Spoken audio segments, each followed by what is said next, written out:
ఒక్కసారి కొమ్మూరి గోల్డ్ కి కాల్ చేయండి. తాకట్లో ఉన్న మీ బంగారాన్ని విడిపించి మార్కెట్ ప్రైస్ కి వాళ్ళు కొనుక్కుని మిగతా డబ్బులు మీకు ఇచ్చేస్తారు. హలో అండి, అందరికీ నమస్కారం. నేను మీ కట్టా కార్తీక్. అమెరికా వెనిజులా దేశ అధ్యక్షుణ్ణి ఎందుకు అదుపులో తీసుకుంది? అతన్ని కావచ్చు, అతని భార్యని కావచ్చు, సంఖ్యలేసి మరీ పెద్ద నేరస్తులుగా చిత్రీకరిస్తూ న్యూయార్క్లో కరడుగట్టిన నేరస్తులు ఉండే జైలుకు వాళ్ళని పంపించడానికి ఉన్న కారణం ఏంటి? వెనుజులాని అదుపులో తీసుకోవటానికి ఉన్నటువంటి కారణాలు ఏంటి? వెనుజులా దేశ అధ్యక్షుడిని ఏకంగా అదుపులో తీసుకోవడం ద్వారా లాటిన్ అమెరికా దేశాలకు ట్రంప్ పంపించినటువంటి వార్నింగ్స్ ఏంటి? ఈ వీడియోలో మాట్లాడుకునేటువంటి ప్రయత్నం చేద్దాం. భారత కాలమానం ప్రకారం శనివారం సాయంత్రం పూట అమెరికా ఆర్మీ హెలికాప్టర్స్ డైరెక్ట్గా వెనుజులా రాజధాని కొరకసులోని ఆ దేశ అధ్యక్షుడైనటువంటి నికోలస్ మదురై భవనం మీదకి దిగాయి. అమెరికా ఆర్మీ హెలికాప్టర్స్ డైరెక్ట్గా వెనుజులా ప్రెసిడెంట్ భవనం మీదకి దిగాయి. వెనుజులా ప్రెసిడెంట్ భవనాన్ని మొత్తాన్ని కూడా తమ ఆధీనంలో తీసుకున్నాయి. ఆధీనంలో తీసుకుంటున్నటువంటి విషయాన్ని గమనించినటువంటి ఆ దేశ అధ్యక్షుడు నికోలస్ మదురై సేఫ్టీ రూమ్లోకి వెళ్ళే ప్రయత్నం చేశారు. తనను తాను కాపాడుకోవడం కోసం. తన ఇంట్లో సేఫ్టీ రూమ్ ఉంటుంది. ఏ దేశ అధ్యక్షుడికైనా పరిస్థితులు బాగాలేనప్పుడు తనను తాను రక్షించుకోవడం కోసం ఒక సేఫ్టీ రూమ్ని ఆ దేశ భద్రతా బలగాలు రూపొందించి పెడతాయి. ఏ దేశ అధ్యక్షుడికైనా ఒక భవనం ఉంటుంది. ఆ దేశం అఫీషియల్గా ఇచ్చిన భవనం, అన్ని సెక్యూరిటీస్ ఉన్నటువంటి భవనం ఉంటుంది. దాంట్లో ఖచ్చితంగా ఒక సేఫ్టీ రూమ్ని పెడతారు. అది అమెరికా అధ్యక్షుడు వైట్ హౌస్లో ఉంటుంది. తర్వాత రష్యా అధ్యక్షుడు పుతిన్ ఉండేటువంటి మాస్కో భవనంలో ఉంటుంది. అలాగే వెనుజులా అధ్యక్షుడు కూడా ఉంది సేఫ్టీ రూమ్. ఆ సేఫ్టీ రూమ్లోకి వెళ్ళి తనను తాను కాపాడుకునే దానికోసం ప్రయత్నం చేస్తుండగానే, ఒకవేళ ఆ రూమ్లోకి వెళ్ళినా అమెరికా సైన్యాలు వదిలిపెట్టే కావు, కానీ అతను సేఫ్గా ఉండేదానికోసం ఆ రూమ్లోకి వెళుతుండగానే అతన్ని అదుపులో తీసుకున్నాయి.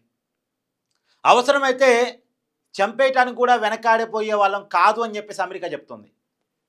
అమెరికానే డైరెక్ట్గా చెప్తుంది, అవసరమైతే చంపేయటానికి కూడా వెనకాడే వాళ్ళం కాదు అని. కానీ అతను దొరికిపోయాడు. ఈజీగానే అదుపులో తీసుకుంది. నిమిషాల వ్యవధిలోనే తన టాస్క్ని కంప్లీట్ చేసింది అమెరికా ఆర్మీ. నిజానికి 4 నెలలుగా రిక్కీ నిర్వహిస్తున్నారట. ఏంటి కదలికలు ఏంటి, ప్రెసిడెంట్ ఏ రూమ్లో ఉంటాడు, వాళ్ళ ఇంట్లో కదలికలు ఏ రకంగా ఉంటాయి, సెక్యూరిటీ ఎలా ఉంది, ఇవన్నీ కూడా 4 నెలలుగా రెక్కి నిర్వహిస్తూ అమెరికా చాలా ప్లానింగ్ తోటి ఎవరికి తెలియకుండా ఒక్కసారిగా దాడి చేసి వెనిజులా ప్రెసిడెంట్ని వాళ్ళ సతీమణ్ణి అదుపులో తీసుకున్నారు. ఇప్పుడు అమెరికా చెప్తుంది ఏంది, వెనిజులా దేశం నుంచి అమెరికా దేశంలోకి చాలా పెద్ద ఎత్తున డ్రగ్స్ వస్తున్నాయి. దాదాపు 350 కోట్ల వ్యాపారం జరుగుతుంది. ఈ 350 కోట్ల రూపాయల వ్యాపారం చేసేటువంటి డ్రగ్స్ మాఫియాకి ఈ వెనిజులా అధ్యక్షుడైనటువంటి నికోలస్ మదురై నాయకుడు. నికోలస్ మదురై మీద అమెరికాలో 2020లోనే కేసు ఉందట. 2020లోనే కేసు ఉందంట. ఆ కేసు ఆధారంగా మేము అదుపులో తీసుకున్నాం అని అమెరికా చెప్తుంది, ట్రంప్ చెప్తున్నారు. ఇప్పుడు ఒక డ్రగ్స్ మాఫియా వెనిజులాలో ఉంది, వెనిజులా కేంద్రంగా నడుస్తుంది. ఇంకా చూడండి, వెనిజులా నిజానికి దక్షిణ అమెరికాలో ఉంటుంది. దక్షిణ అమెరికాలో భాగంగా వెనిజులా కంట్రీ ఉంటుంది. చాలా చిన్న దేశం, 3 కోట్ల మంది మాత్రమే ఈ దేశంలో ఉంటారు. అంత చిన్న జనాభా ఉన్నటువంటి చిన్న దేశం అది. భూభాగం కూడా చాలా తక్కువగా ఉంటుంది. ఆ దేశం అమెరికాను తట్టుకొని నిలబడగలిగేటువంటి దేశం కాదు. అమెరికాతో యుద్ధం చేయగలిగేటువంటి దేశం కాదు. అమెరికా ముందు నిలబడగలిగే దేశం కాదు. కాబట్టే వాళ్ళు ఈజీగా టాస్క్ని కంప్లీట్ చేశారు. వెనిజులా అధ్యక్షుడిని తమ ఆధీనంలో తీసుకున్నటువంటి అమెరికా ప్రస్తుతం తమ ఆధీనంలోనే ప్రభుత్వాన్ని పెట్టుకుంది. ఆ దేశంలో ఉపాధ్యక్షురాలుగా ఉన్నటువంటి వ్యక్తిని తాత్కాలిక అధ్యక్షురాలుగా నియమించింది. వెనిజులా ఆర్మీ కూడా దానికి ఒప్పుకుంది.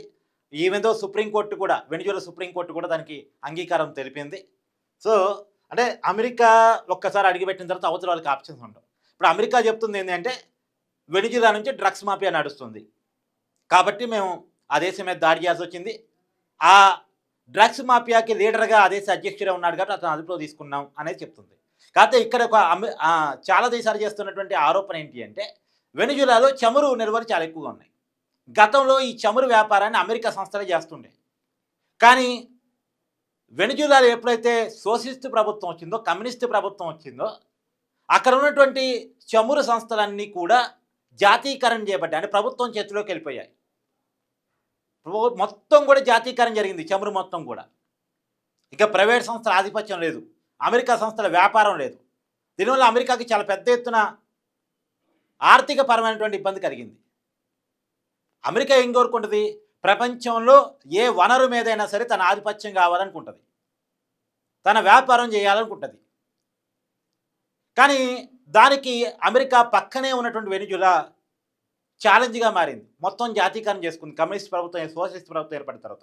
కమ్యూనిస్ట్ ప్రభుత్వం అని చెప్పలేం కానీ సోషలిస్ట్ ప్రభుత్వం. అంటే కమ్యూనిజం సోషలిజం ఎలా ఉంటాయంటే, సోషలిజానికి నెక్స్ట్ స్టెప్గా కమ్యూనిజం ఉంటుంది. ఫస్ట్ అక్కడ చావేజ్ నాయకత్వంలో సోషలిస్ట్ ప్రభుత్వం ఏర్పడింది. చావేజ్ తర్వాత ఈ నికోలస్ మదరే దేశ అధ్యక్షుడు అయ్యారు. ఆయన చనిపోయిన తర్వాత చావేజ్ ఉన్నంతకాలం ఆ దేశాన్ని ముట్టుకోవటం అమెరికా వాళ్ళకి కాలేదు. చావేజ్ మీద ఎలాంటి నిందలు వేయటానికి కూడా అమెరికా వాళ్ళకి కాలేదు. చావేజ్ ఛాలెంజ్ విసురుతుండేవాడు అమెరికాకి, కానీ అమెరికా అప్పట్లో ఏం చేయలేకపోయింది. చావేజ్ చాలా బలమైనటువంటి ప్రజానాయకుడు. అంటే కొద్దిగా వీక్నెస్ ఉన్న లీడర్ ఎప్పుడైతే వస్తారో, ఆ దేశం ఎప్పుడైతే కొద్దిగా శక్తిహీనంగా కనపడిద్దో, ఎప్పుడైతే పరిస్థితులు తనకు అనుకూలంగా ఉంటాయో అప్పుడు అమెరికా ఒడిసి పట్టుకొని ఆ దేశం మీద దాడి చేసింది. గతంలో కూడా అణ్వాయుధాల పేరుతో ఏ దేశాల మీదకి అమెరికా దాడి చేసిందో మీకు తెలియంది కాదు కదా. మరి ఆ దేశాల్లో అణ్వాయుధాలు చూపించగలిగిందా అంటే చూపించలేదు. అణ్వాయుధాల పేరుతో కనుక దేశాల మీద దాడి చేయాల్సి వస్తే పాకిస్తాన్ మీద కూడా దాడి చేయాలి. మరి పాకిస్తాన్ మీద అమెరికా దాడి చేయదే, పైగా వెనకేసుకొచ్చిద్దే, అప్పులు ఇప్పిస్తుందే. ఇప్పుడు డ్రగ్స్ మాఫియాని అమెరికా శత్రువుగా చూపిస్తుంది కదా. మరి ప్రపంచానికే టెర్రరిజాన్ని ఒక రకంగా పెంచి పోషిస్తున్నటువంటి పాకిస్తాన్ మీద ఎందుకు చేయదు? ఈ డ్రగ్స్ మాఫియా కంటే, డ్రగ్స్ టెర్రరిజం కంటే మతపరమైనటువంటి టెర్రరిజం ఇంకా పెద్ద శత్రువు కదా ప్రపంచానికి. మతపరమైన టెర్రరిజం. అమెరికాలో ఉగ్రవాదులు ట్విన్ టవర్స్ కూల్చేశారు కదా, సామాన్య అమెరికా పౌరుని చంపేశారు కదా. మరి ఆ కసి పాకిస్తాన్ మీద లేదా? ఆ కోపం పాకిస్తాన్ మీద అమెరికాకి లేదా? నిజానికి 2011లో దాడి జరిగింది. ఈ కేసు అన్న ఇంకా 2020లో బుక్ అయింది. మరి పాకిస్తాన్ ఎందుకో శత్రువు కనపట్లేదు, వెనిజులా మాత్రమే శత్రువుగా కనిపిస్తుంది. ఎందుకంటే వెనిజులా శత్రువు కనిపించడానికి ఉన్న కారణం చమురు కావాలి. ఇప్పుడు వనరులు కావాలి. పాకిస్తాన్ ఎలాగో సలాంగిరి కొట్టింది అమెరికాకి, మీరు ఏ వనరు కావాలంటే ఆ వనరు తీసుకోండి, మా దేశంలో ఏం కావాలంటే దోచుకుపోండి, మాకు నాయానో బేడానో వేయండి, దాంట్లో మేము ఉగ్రవాదాన్ని పెంచి పోషించుకుంటామని పాకిస్తాన్ పాలకులు చెప్తూ ఉంటారు. కానీ వెనిజులా అలా చెప్పలేదు. అలా చెప్పకపోవటం వెనిజులా చేసిన తప్పైంది. అలా చెప్పకపోవటం, గులాంగిరి కొట్టకపోవటం, ఆ దేశ వనరులని అమెరికాకు అప్పచెప్పకపోవటం, మా దేశ వనరులు మేమే వాడుకుంటామంటాం, ఇలా వెనిజులా చేసిన తప్పైంది. ఇప్పుడు లాటిన్ అమెరికా దేశాలకు కూడా ట్రంప్ వార్నింగ్స్ ఇస్తూ ఉన్నాడు. మీరు మాకు అనుకూలంగా ఉన్నారా ఓకే, మేము చెప్పినట్టు విన్నారా ఓకే, లేకపోతే మీ పరిస్థితి కూడా ఇలాగనే ఉంటుందని చెప్పేసి. కానీ ఒక రియాలిటీ ఏంటంటే, ఇప్పుడు వెనిజులా మీద అమెరికా చేస్తున్న ఆరోపణ ఏంటి?